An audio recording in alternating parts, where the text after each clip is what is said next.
despite what their moms told them. They just aren't talented enough for radio. Unfortunately, anyone can have a show these days. Sean. Well, I'm pretty hard to figure out sometimes. In fact, I can't even figure myself out sometimes, so don't you try to. Joe. You're an idiot. And really a disloyal person. This is the Cuse Militia. Now, those two unapologetically biased orange-blooded homers, Sean and Joe. It's the most bullshit thing I've seen in 30 years. Welcome, orange men and ladies. Happy Sunday. This is the Cuse Militia with Sean and Joe. For the Believe Entertainment Network, at Cuse Militia on the socials. Go there, join the militia. Welcome back. After Syracuse gets waxed by Louisville by 24 or whatever the hell it was, they in the second meeting between Syracuse and Notre Dame, they end up 1-1. As Syracuse takes it at home, Notre Dame takes their game at home. We're down a guy. They got their guy back, Marcus Burton. He didn't play the first time around, and they won. And then he plays, and he goes off. I think he had 22 points in the first half. Yeah, he did. And then only ended up with 28. So Syracuse really turned it on. Like, look, I'm not going to say too much before the montage, because I do have one. Yeah. But I think Coach. I'm just going to let the montage speak for itself. Let's start somewhere else real quick, okay? Old Micah Shrewsbury loses his freaking Nuggets at the end of this game, which was just like, I mean, it's nice to see once in a while. I wish that the fans would have got a little bit more nasty about it. Speaking of the fans, real quick, the first thing I noticed when this game finally aired after watching Virginia Tech down by 10 foul with a minute or with a second and a half on the clock, and they still kept the game on. The first thing I noticed was the Dome crowd. It was really good. I thought it was really good. Coach opens with that. What it's been. I mean, I didn't expect it. Not after a 24. Was it 24 points? After a 24-point ass whooping this past Tuesday. Yep. Was not expecting it. It is not that I did not consciously post thoughts on the game on that. I just never crossed my mind. I just forgot. That's how that game went for me, and I didn't even think about it. So it was not a conscious effort, but anyway. They got to do something about that. I know that we spoke a little bit about it, but like when a game is over, come on, man. Because for people that are like recording and all that stuff, again, I come back and start the recording, and by the time, like you said, the game finally turns on, after the last 10 minutes of real time really didn't affect the game of Virginia Tech and Wake Forest and what the outcome was going to be. They came back with under 16 timeouts, so there's like 15 something to go, and we were already losing 11-3. So. Right. A little rough. They got to do something. They got to do something different with that. They got to know when to pull the plug and go on to the next one. Well, what they do is they say, okay, well, the Syracuse Notre Dame game is playing over on ACC Network Extra, which that's ESPN Plus, and you have to pay for it. Well, not everybody has that. So not everybody's switching over real time. First of all, you have to be real time for your sake. Even if it's ESPN News, you have to be real time, right? Right, but if it's ESPN News, then at least I can switch. Oh, if you're watching in real time. If I don't have ESPN Plus, there's nothing to switch to. Nothing to switch to, exactly, yeah. So it's just one of those things. It's like, look, read the room, okay? The freaking game's over. It happens every Saturday when you have ACC Network, and it's a game at 12, a game at 2, a game at 4, a game at 6. I mean, you have it every 2 hours. Yeah. So it's like, unless you have that noon spot, then most likely you're not going to see the entire game unless you are, live time and you see the little message on the bottom that tells you where to switch it to. And then if you actually have the means to switch it. So. Right. And if you record it, you're screwed. So, Shrewsbury loses his Nuggets. The Dome crowd was great. Kyle Cuff just brilliant at the end of this game. And I mean, talk about sticking it to him. Kyle Cuff hitting, I think, 6 in a row for free throws, and hit all 10 of 10. And I think they missed 13 in the first half of this game. And just, he brought the free throws back from the dead. I'm just looking here real quick. Kyle Cuff. What is he on the year for free throws? I think it's pretty damn good. It's like in the 80s, I thought. Hold on. Where is it? Oh, it's not. It's not quite 80. 78.4. So I think he's got most of his points at the line for the year, by the way. Mm-hmm. So not that we needed it, but it solidified it. I mean, I felt like the game was going to be well in hand. I don't think we needed the double technical and stuff. I think if you're a coach of a team as well, too, it's okay in certain situations to go out and get a technical in support of your team. But what I think that Shrewsbury did was a little bit, it was beyond what I thought would have been justified. It seemed more like a temper tantrum than it did standing up for your team as the leader of that team. And it was kind of, if I was a Notre Dame fan, I would be embarrassed by that, because I thought what he did was egregious. I mean, what was he going to do if he wasn't held back? Tell me. What was he going to do? Anything? Or was he just going to yell? You know what I'm saying? It's like, you're talking about suspensions. Well, suspensions, I mean, bro, come on. Control yourself a little bit. Like I said, there's times where I think it's justified. I just didn't see anything justifiable. And the broadcasters pretty much confirmed what I was thinking was no one knew why he was doing that. So anyway. Yeah, I mean, look, the problem is that when something like that happens, you look to see, you feel like there's something that just happened to make them actually, to actually make them mad. But I think to your point, I think that he was upset that there were certain things that weren't called, and he thinks that was essentially what lost his team the game. That's right, exactly. And again, I mean, we missed 13 free throws. If we don't do that, then it's really not a close game at the end anyway. The fouls, I mean, there was 23 fouls called on them to 17, so I mean, it was close. But I don't know. I mean, we shot 34 free throws. They shot 18. They out-rebounded us. I just feel like he probably thought that there was some calls that didn't. I think that they had that Davis guy. Once in the second half, once we started locking down Burton and Shrewsbury, they tried to feed that Tay Davis guy, and he had some good plays and he was aggressive, but you can't just be a bull in a china shop and go in there and just force physicality every time and throw the ball up at the rim and think that you're going to get a call every time, because he was out of control many of the times. So to me personally, I think that was the kind of stuff. I think that there were some calls that were called against us, like, Cuff. When he got picked at one time, the guy wasn't even set, and Cuff ran into him because he was trying to play, keep the ball out of Burton's hands. So, right. I mean, there was plenty of calls going back and forth to where I think that both coaches at some point could have been upset. But like you said, it looked like a temper tantrum. Yeah, it was quite the temper tantrum. But anyway, a good game, a hard-fought game, down 25-8, I think, at one point. Yeah, 17-point spread. Yep. So, started 11-0.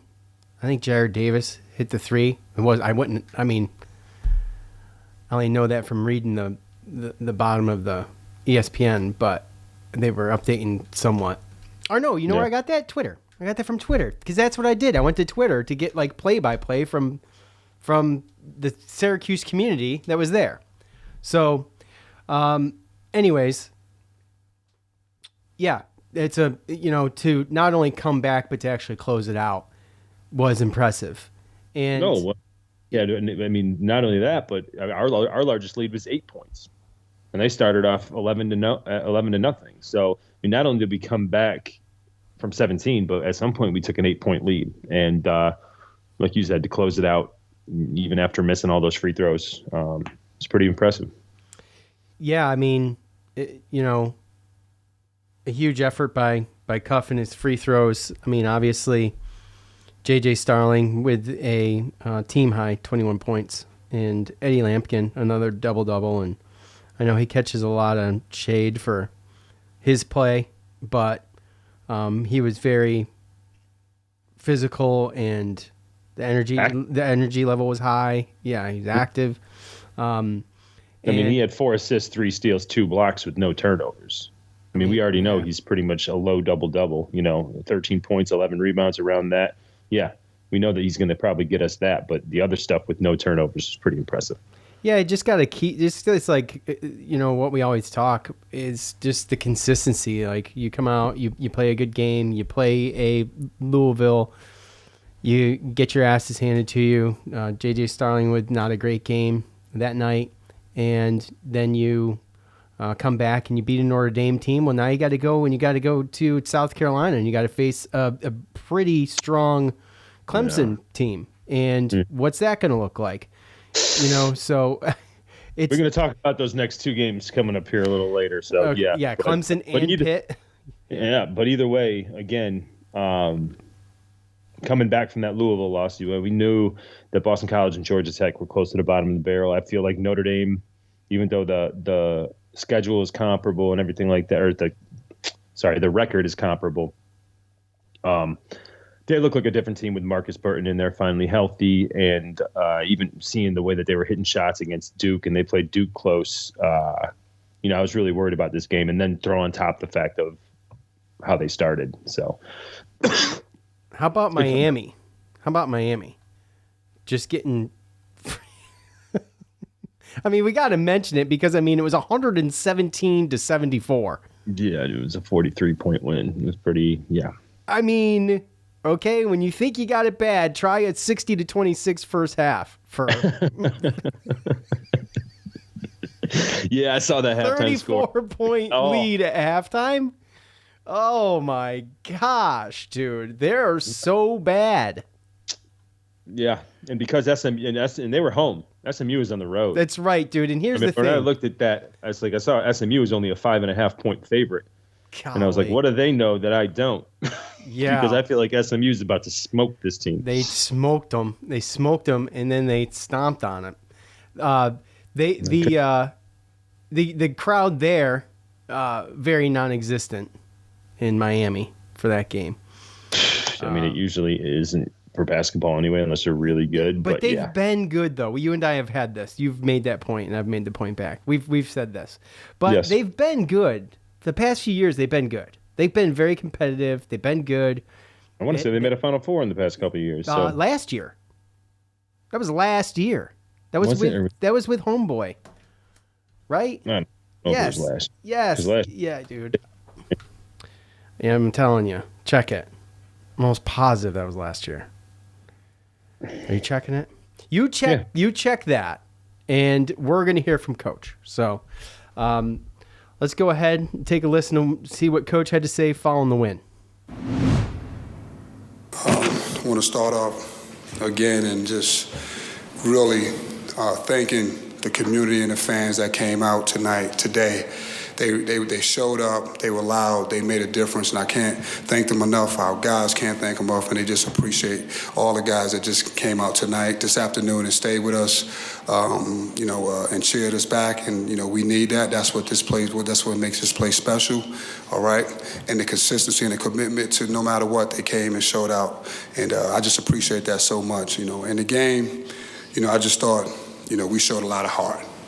I thought we showed a lot of resilience. I thought our defense was the key, especially in the second half. We gave up 42 in the first and 23 in the second. We just grinded. We fought. To be able to, pull out a win like that after missing 13 free throws, it's just a credit to all of those guys. Everybody that stepped on the floor gave us something. Eddie, he's been huge for us, 4th double-double. I thought JJ, made some big shots when we needed him to make some big shots. That's what he needs to do. That's what he has to do. And I thought he stepped up big. I was happy for Elijah. He stayed with it. I thought he had a big impact on this game. Just being able to stay with it. Kyle Cuff, he always brings something. He comes in, he fights, he battles. Again, I can go all down the line of all these guys that stepped on the court. Just so proud of the way they defended, the way they were tough, the way they were resilient. Through everything that's going on right now, you couldn't tell whatever our record was. These guys came out here and they played hard and they played tough, and that's how it has to be going forward. We have to shoot threes. That's just the bottom line. We have to shoot them. I thought a couple of them were not the shots that we want, but we got some off of guys curling in, them shifting over, driving and kicking, so to speak, but just off the curls. We got some good ones. We got some good ones in the double team. They kicked it out, rotated it. I thought those were all good shots, and we have to take them. We can't take 12 or 13 shots and expect to win in this conference. You shoot too many threes. People shoot threes, and, again, we shot 24 and we made 8. Just imagine if we didn't shoot those, we'd probably make 4, right? That's the difference. So you got to shoot them. Once we got into halftime, before we went out, he said, we got this. He started. He knew what he had to do. Again, JJ is our leader, and he's starting to really kind of understand that and see that. And we have to have him stay aggressive no matter what. Sometimes the shots are going to be forced. We need him to take those shots. We need him to be aggressive, right? And the good thing about it is we're a good offensive rebounding team, so he gets a lot of attention. So I thought at the end of the game, I think we got 4 offensive rebounds. That was huge for us, right? But JJ, we're going to go as far as JJ. Again, he plays like Louisville. It's going to be hard for us to beat anybody. That's just the way it is. How did this team impress you most today, Red, in a situation that you don't coach? It's not a call. It's not a play.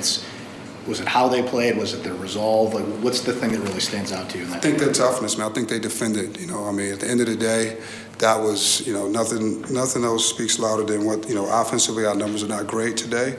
But you look at the defense to be able to hold a team to 23 points, especially a Notre Dame team that, is one of the best offensive teams in the country. And in our league, their offensive efficiency is off the chart. You look at it, everything's excellent. So to be able to hold that team to 23 points, that speaks volumes. I just thought our toughness, and we finished plays today. We made it hard for them. We made them run the clock down a couple of times, and we got the rebound. We haven't had that type of defense in a while. Would you still characterize Donnie at this point as day-to-day, or is this looking more long-term? It's still day-to-day. It's one of those things where, it's kind of like when we had JJ. Like, it can happen. We just don't know when. Thank you, guys.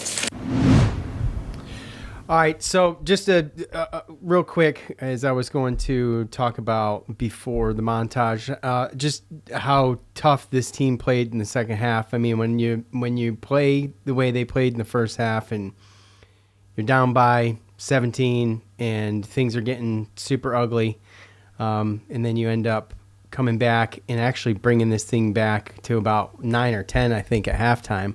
And then, what was that at halftime? Yeah, within 9 at halftime. Yep. So, and then you go into the locker room with some momentum, some faith in what you can do, some energy, and you come back out and you just chip, and then before you know it, they're leading the game late for their first time the entire game, and Notre Dame is struggling. And like Coach said, they're a pretty decent offensive team, and they've got some weapons. And just like Coach said, as far as Syracuse goes the way of J.J. Starling, well, Notre Dame goes the way of Marcus Burton, and he only scored 6 points in the half. And they tried to do some other things, but he's their engine, and that's just the same thing for us. And we didn't stop. The team was tough. They were resilient. They came back and they did it. And I know there's a lot of Syracuse basketball haters, fans, nonetheless, that maybe not super excited about this win or still want to talk bad about it. But at the end of the day, we take these games one by one. And if you want to use Joe's rule of ridiculousness, keeping Syracuse alive for tournament hopes, but making it to the ACC, championship first, they're there. They can make the ACC tournament. As we mentioned before, 3 teams will not. So one of those teams being Miami. And I'll bet my bank that one of them is Miami right now. So who are the other 2? I'd bet a lot of money that they're going to be at the bottom of this list. So real quick, before you give any thoughts on montage, Joe. And Donnie Freeman, he's four straight games out on the bench, and just obviously probably just want to make sure that he's ready and don't want to bring him back too early. And it is what it is, but it's been a long time since they both played together. Is it not? Did they play together when JJ first came back? No, or, I don't know. Or was it like we got one and lost one? Maybe a game? Yeah. So that was NC State last year in the Final Four.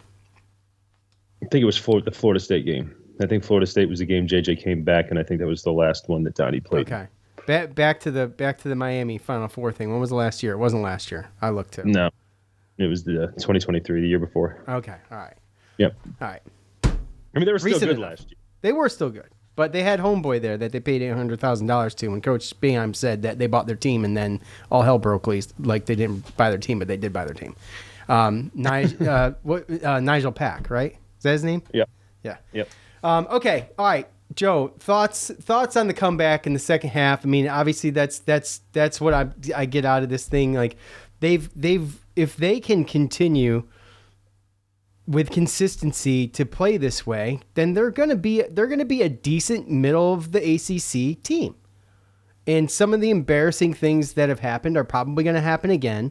Yeah, like we mentioned earlier, you got Clemson and Pitt coming up.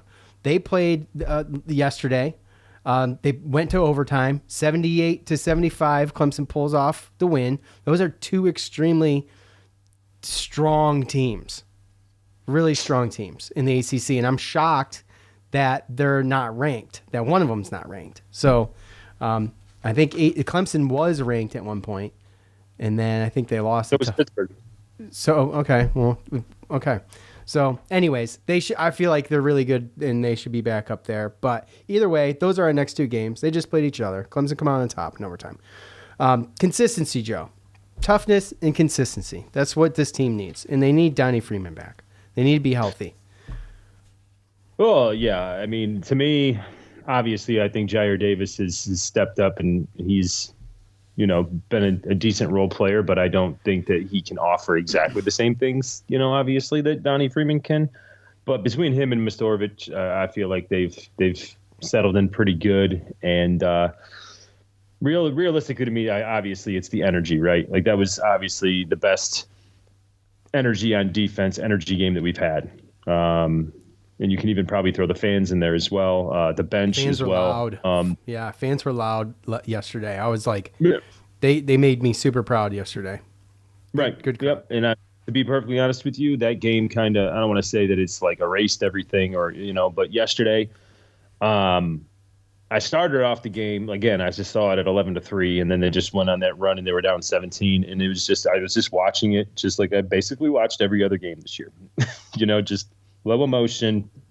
Yeah. Like, oh God, where's this going? And then I said, essentially it's like, all right, we just got to we can't let this kill us. We just got to get kind of within, distance, like, to be able to it's like striking distance to be able to come back in the second half. We've seen things like that happen. You can make, those double digit comebacks and everything. But I think the way that they handled, some of the substitutions and some of the changes that they made as far as guarding specific people, and then the energy of the guys coming off the bench, to have them be able to come back with, obviously because JJ didn't really have the best first half, but, they kept plugging away. And I was just excited that they got within single digits and got within striking distance into halftime. But then when they came out after halftime, you saw the changes, the halftime adjustments, the way that they were guarding Shrewsbury and Burton. They were daring everybody else to beat them. And, we held them to 23 points in the second half. Yeah. The energy was ridiculous as far as, like I said, the bench and the way that they were playing defense. And that's just what it needs to be. We spoke last episode about not having to coach effort and how, he's got to play the guys that are playing. We've been saying it for a while because we're sitting here and we're watching guys that we know have proven to be talented, but they're not really doing anything, or their body language is bad, or it doesn't look like they're being a good teammate, whether they're on the bench or out on the floor. And that, it got to a point to where us as fans, we just wanted Red to play who was going to go in and put in the effort, And Kyle Cuff is one of those guys that's gone in and put up the effort. You know, you've seen different body language from other guys, like Jair Davis, that might not have been as great later, like earlier on in the season, things like that. You know, when Elijah Moore gets involved in a game, he's a different player. So I see, you know, that type of stuff, yeah, it gets infectious. And yes, we got smoked by Louisville. I'm going to stand by the fact that I think that Louisville is the second best team, you know, in the ACC. And other than that, you know, we're 3-4 the last 4 games. And as they came back and they won by 17, I noticed that I started to actually feel more invested in the actual game. And I saw that, you know, I was starting to get a little bit more pumped up. I was clapping. Oh, it hit a 3 and 1. And, yeah, I mean, that I'm not going to say that I'm all the way back, but I'd like to think that yesterday was a step in the right direction for fans, you know, not just us and not just people that watch from out of state, but even the fans that don't think that it's necessary to go to games.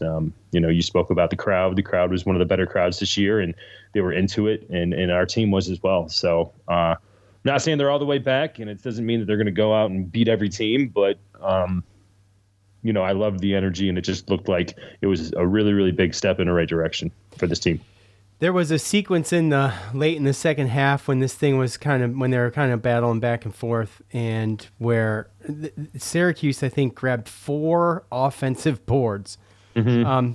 Now it tells you 2 things, but we'll stick with the good thing, and that's that they grabbed 4 offensive rebounds. Eddie Lampkin ends up getting fouled and then goes for zilch from the line, but just the fight in the ability to get in there and grab those boards late in the game, just the sense of urgency to it was just something good to see. Now, I wish they hit the free throws, but it is what it is. Yeah. So, but you know, I'll add this too, because I've been kind of waiting for it. Again, I want to see it consistent, but the team seems to be like the doom and gloom of, like, you know, not winning 3 ACC games. Well, that's done, right? I mean, we heard those early chirps about not winning more games than what Fran Brown won in football. Yeah, not winning more than 10 games. And so, you know, I mean, I think we can put some of that nonsense to rest. And for a while, you know, it kind of looked like, I mean, I don't know. You know, the odds are, of course, they would. But because the ACC is what it is this year, and there is such a big gap between a lot of these teams, talent-wise, that it does put you in a position, like I said, to be, you know, one of the better middle-of-the-pack teams. Like, that's the goal. Stay a good, consistent, tough middle-of-the-pack team and just improve as we go from there. Now, this next 2 games are going to be a test. Now on the road at Clemson next is going to be brutal. So we'll see what happens. But this is what we got now. So I guess we can go ahead and do this.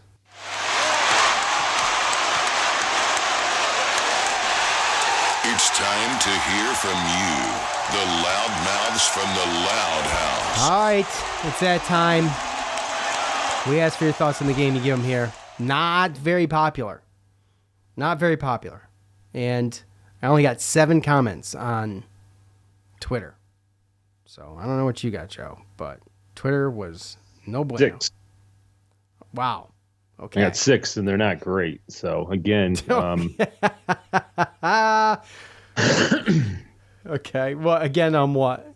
Give it to me. Well, I mean, you would just think that after a game like that you'd get a little bit more positive comment feedback. Not even positive, just comments, right? After a win, normally against like a. Now I know that we didn't finish until around 6 o'clock, something like that, 6:30, somewhere between there, like so on a Saturday. So maybe there was people that were just busy. I don't know, but nonetheless, you figure that you get some more comments anyway, some more participation, and not for anything, for us, because we got to sit here and do this show. It's nice to have something to go off of. At David Super on Twitter, I missed the first half. I watched the second half. They won because of me. Yes, me, sitting on my couch 200 miles away. I mean, hey, it's possible. You never know. No, you don't. You never know. It might have been. But, I mean, they did cut the lead down to single digits before the half, so that was good too. Yeah. At Cuse Waterboy 2. The Dome was rocking once again late in the second half. Big ups to the two little kids in my section getting the chance going. Had a bit of that old school Big East venom at the end with the Notre Dame coach getting the boot too. Yeah, look, this goes back to what I've said on the show many times. The Syracuse Notre Dame basketball rivalry is something that I enjoy. And the Syracuse Pitt rivalry, basketball and football, is the same way. I love it. It does have that old Big East feel to it. And for old Coach Shrewsbury to get all bent hard like that was fun to watch. It's good. We need more of that. I love it. Yeah. And I say this as, Notre Dame's playing for an actual real championship tomorrow. So, which I hope they lose. So that's, I do. I have to root for Ohio State. I know that's, no one, it's the lesser of two evils pick. What are you going to do? I have no choice, I feel, in the matter. I got to go with Ohio State. At least they're in a conference. Yeah, that's fair. At Drew Cuse, it's crazy what happens when a team plays with effort and intensity on defense. They're still not the 85 Bears intense, I know, but it was more effort on that end than we've seen all season. Need it every game. Great comeback, great win. Yeah, that's actually encapsulates a lot in one tweet. It was well said. I totally agree. Yep. At Oil Cuse, I'm happy we won. 14 assists. Good job, men. What's the deal with Chris Bell? Yeah, what is the deal with Chris Bell? Let's not forget that Joe is nasty AF. But what is the deal with Chris Bell? I don't know. I don't know either. Question. We did this last year, though, if I remember correctly. Yeah, it went back and forth. He only played 8 minutes. He played the least amount of minutes than anybody that played. He went 1 for 2, but I'd have to imagine that just wasn't working. And coach is not going to have player loyalty. He's got to have effort loyalty and points loyalty. Well, but not only that though, but also too. Sometimes you look at a Notre Dame. By the time that game was near the end, like those guys were wore out because they had all those guys playing all those minutes, right? They don't really go that deep. Burton played 38 minutes. Shrewsbury played 35. Tay Davis played 34. And, we were putting the pressure on him and everything like that. So sometimes it's just going to be based upon just matchups, because we have spoken about the fact that we do have guys that are capable.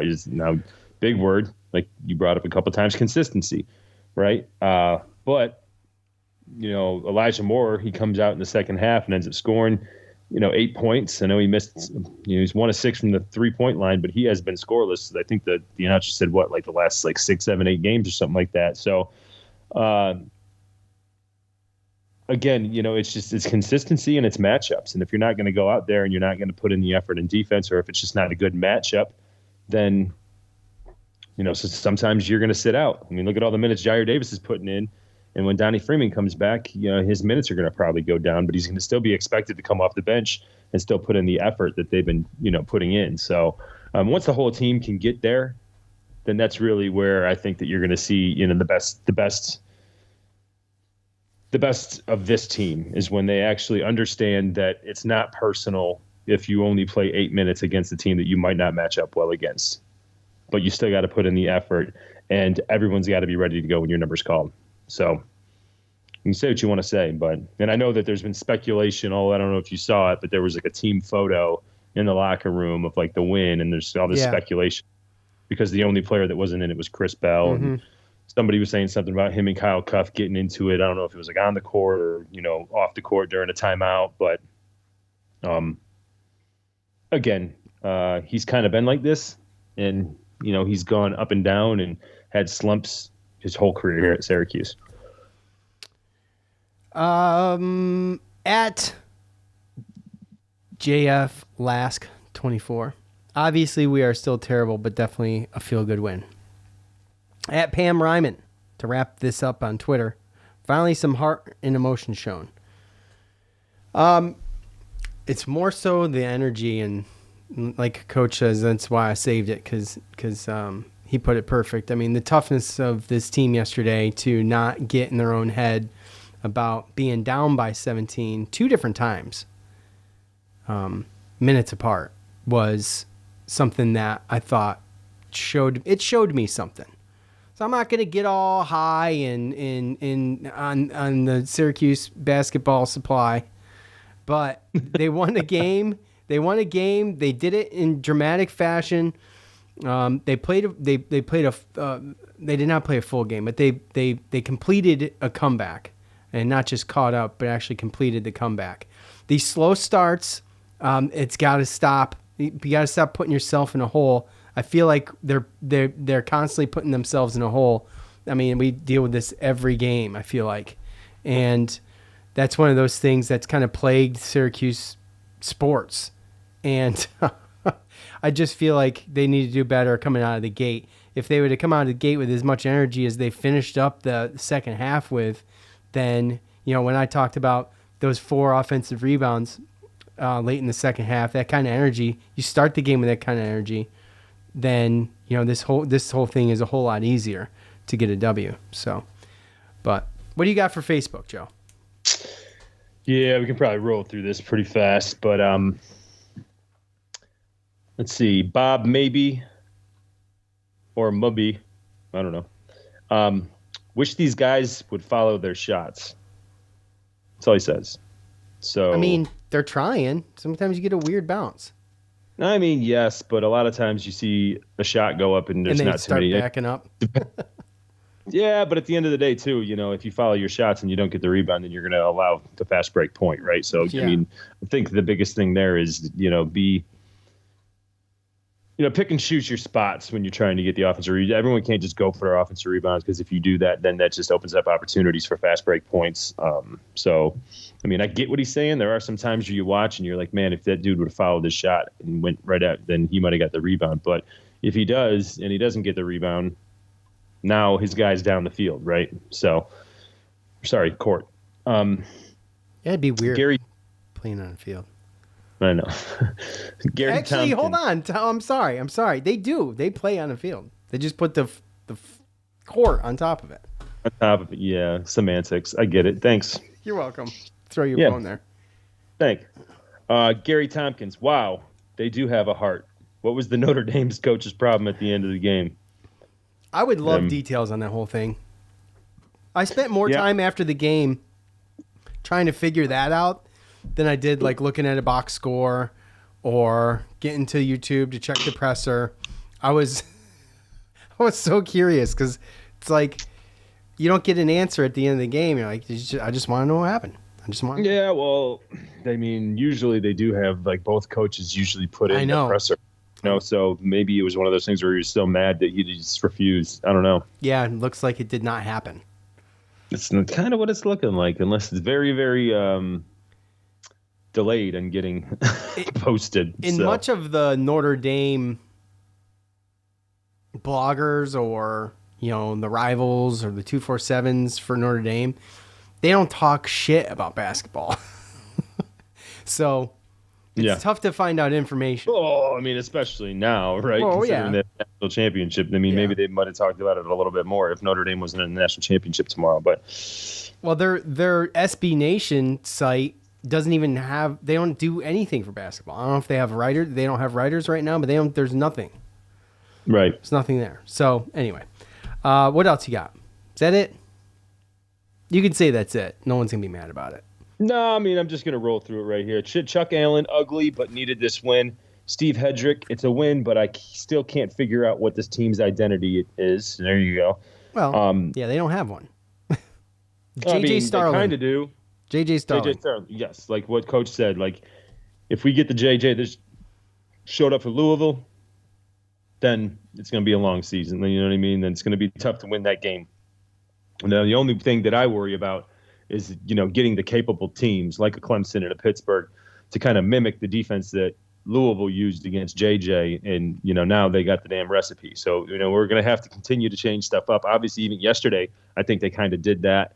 And JJ wasn't doing that well, and because he was in there at point guard. And I think that once you saw Carlos go out there and actually distribute the ball like he was the 2 guard, even with a Carlos and a Cuff and a JJ, because we could go small with their lineup, it allows different matchups and different ways to get JJ the ball instead of just the way that Louisville stopped them. But part of the fact of not having an identity other than JJ, I mean, you could say is almost a good thing, because everyone else is kind of a role player, and if you come in and you play with effort and it's a good matchup and you're playing well, then you're going to get a chance. Like, it's not going to be one of those things where you're just not going to get a chance. All these players get a chance, and whoever's stepping up, whoever's playing good, that's who's going to get those minutes that game. See, PJ McCarthy, great comeback. Tough to watch them on offense sometimes. Yeah. It's not tough to watch JJ make some of the shots that he made yesterday. I'll just put it that way. No, and you hear some complaints about some of the shot selection that JJ Starling was taking yesterday, and some of the shots and some of the positions he was in when he was shooting. And you hear what Coach says. I mean, he's the coach. I don't disagree with him. He's got to be the one taking those shots, because we need him to take shots. He's the one that's got to do it. He hit the most threes on the team yesterday, didn't he? 3 for 6.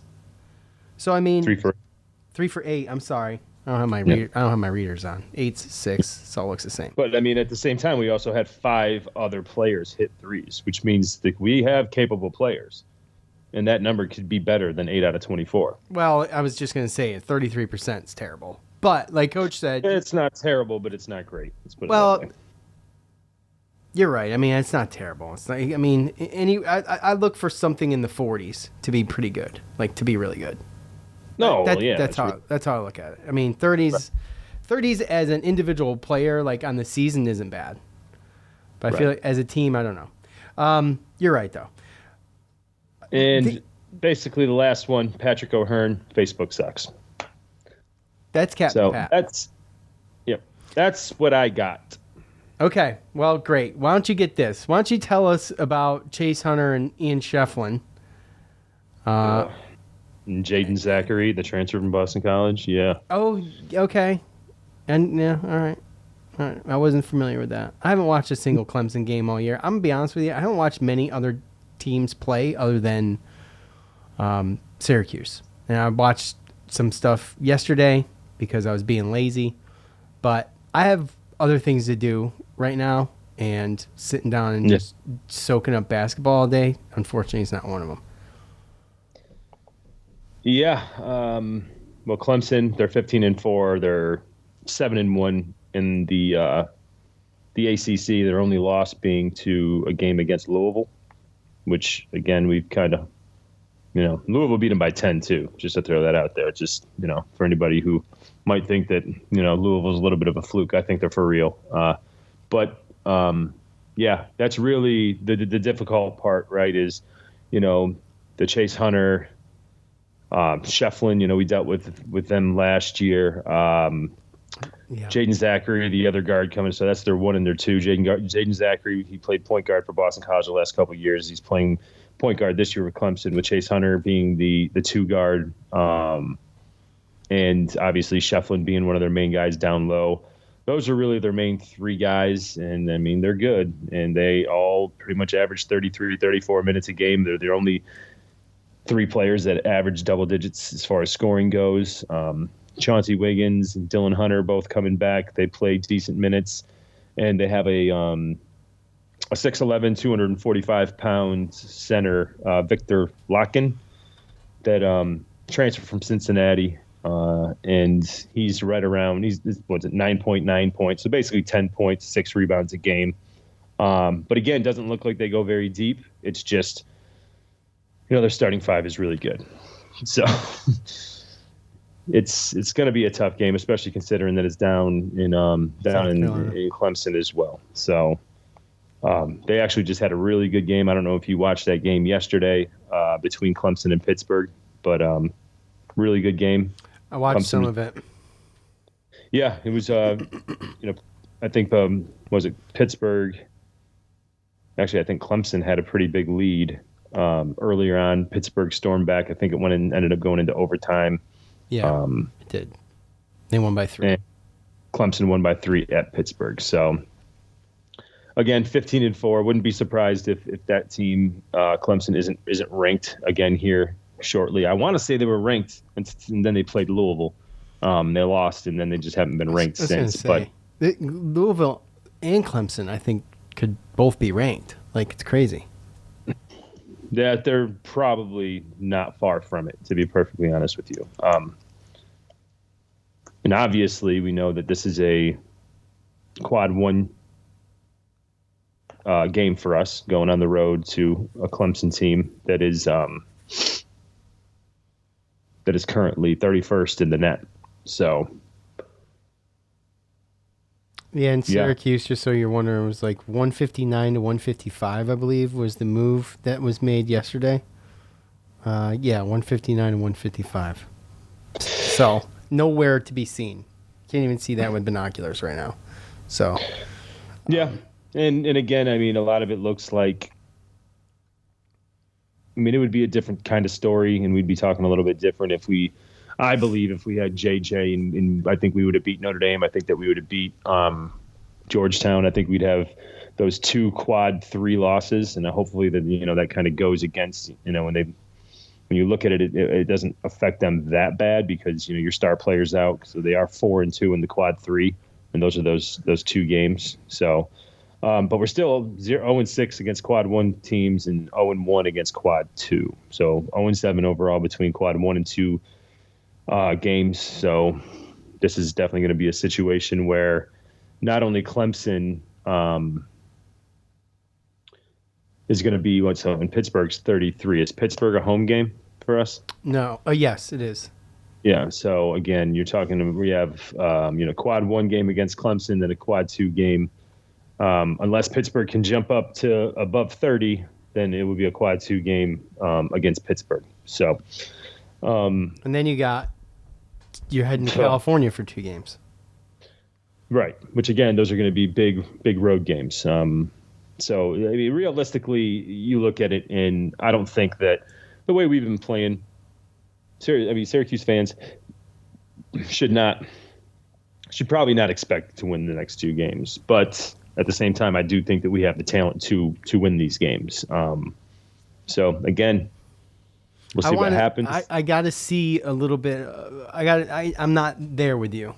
I don't think that, just judging by what we've seen, and the amount of times, I guess we've seen it, which was really once, but that was enough for me. I don't see Syracuse hanging with either one of those teams. Maybe in the beginning, but like I said, man, if they pull off, that's not to take anything away, because I'm the one that said last time, like, I think they could pull off one of these just out of a pure fluke win. I feel like they definitely could pull off a decent upset this year. I don't know. Again, I just want to see them play more like they did yesterday. Again, like, string that together, because the roller coaster of what we've seen is not gonna get it done. I mean, we'll give credit where credit's due, but that's not gonna get anything done. It's kind of Yeah, and I feel like again, you want to win, but I don't think, especially like this Clemson game, I don't see a situation where that's necessarily, like, we don't have to win that game to see growth, right? I mean, you'd like to see it. Oh, if you go in there and you're competitive, you see growth. If you go in there competitive and lose, you see growth, right? Well, and that's my point, is that you just haven't been competitive against these type of teams pretty much all year. So right. So again, Clemson lost to Louisville by 10. We lost Louisville by 24. I mean, if we go in and we're in this game pretty much near the end, and maybe we just don't make a couple shots, and then they hit some free throws and win by 7 or something like that, or 9, and it ends up looking like it's a bigger win than what it is. Like, I'll take that going into a home game against Pitt. And hopefully, and this is what I hope, with just the excitement, the effort, the fans' effort, the fact that the fans got all riled up and they got to see Shrewsbury get kicked out, and just all those things, just that is I just hope that that's gonna give us some momentum to at least get Pittsburgh in there. I'd like to think that, because Notre Dame's one of those Big East rivals, and it was a Saturday, that's why there was a decent crowd. And a week from yesterday, Pittsburgh's going to come in. It's going to be a 12:30 game on ESPN2, so it's a nationally televised game as far as on ESPN. So I just hope that with it being another rival, that the fans will show out, and then maybe we can get some momentum from getting some momentum from playing Clemson tough to actually go and possibly win that Pitt game. So that's kind of where I'm at. I would love for nothing more than to play Clemson tough and lose, and have Pitt at home and beat them. That would make my season. I would like to win both of them. That'd be really nice. But I know what you're saying. That. I would take it, though, and I would take it with a smile on my face, is what I'm saying. Right. That's where I'm at. However, what do you think about this West Coast trip? Because I hate it. I don't think it's great. I was wondering, while we're sitting here staring at the schedule, if everybody else is doing that. When they go to take a trip out west, if they're just staying there and playing 2 games, because it makes it easier on these West Coast teams that decided to join the ACC and have to travel all the time. That's tough shit. Well, and then again, though, it's absolutely tough. And we saw it this year when we were just like, oh, we got to go to the West Coast. And then what do we have to do? Stay up for late games. You check those times yet, buddy? 11 o'clock on a Wednesday and 10 o'clock on a Saturday. So, needless to say, Wednesday, I will not watch that game because I'll have been asleep for at least an hour by the time the tip-off happens. That's so, unbelievably stupid. Mm-hmm. You can't start that game. See, and here's the thing. But what's the earliest that you can really start it if you want to get a fan base there or whatever? I mean, you're still talking 8 o'clock? 8 o'clock? That's on a Wednesday? You can't start that game at 6 o'clock in the evening in California and get a decent fan base there?